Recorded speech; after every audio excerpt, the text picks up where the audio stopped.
Hi అండి, welcome back to my channel start my recipe. ఈరోజు మనము చపాతీ లేక్ కానీ దోశ లేక్ కానీ చిక్కుడుగాయ సోయా చంక్స్ ఆలుగడ్డ ఫ్రై చేసుకుందాము.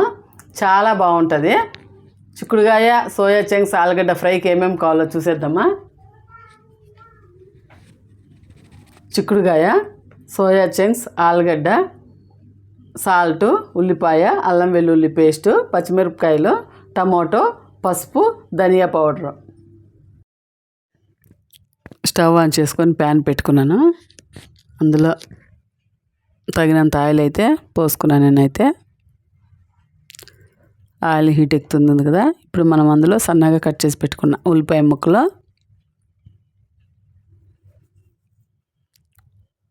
ముక్కలు, ఫ్రై కానిద్దాం. అందులోనే అల్లం వెల్లుల్లి పేస్టు, ఉల్లిపాయ ముక్కలు పచ్చి వాసన పోయేదాకా ఫ్రై చేసుకుందాము. మరి ఎక్కువ ఏం ఫ్రై కావాల్సిన అవసరం లేదు. ఫ్రై అవుతున్నాయి కదా. ఇప్పుడు మనం అందులో సన్నగా కట్ చేసి పెట్టుకున్న పచ్చిమిరపకాయ ముక్కలు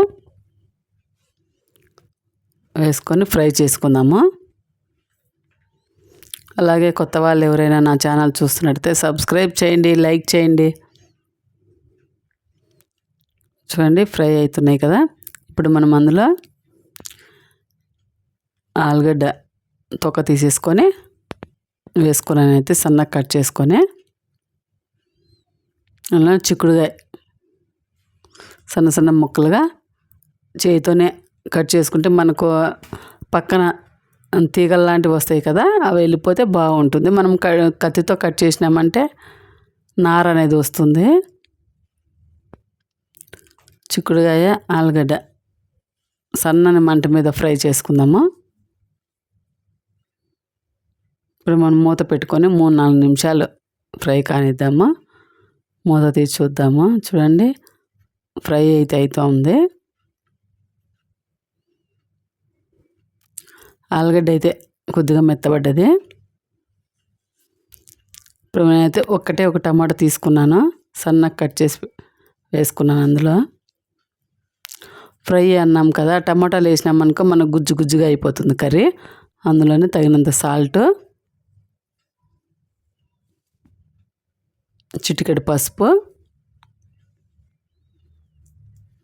ఇప్పుడు మనం సరే అంతా కలిపేసుకుందాము.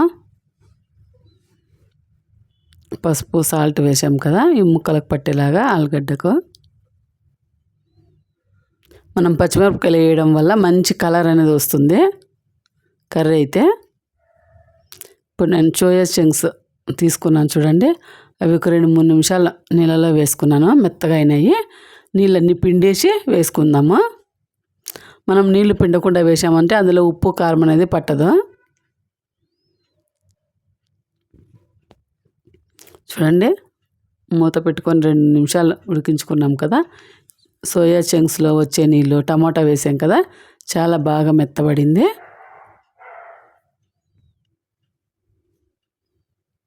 ఇప్పుడు మనం అందులో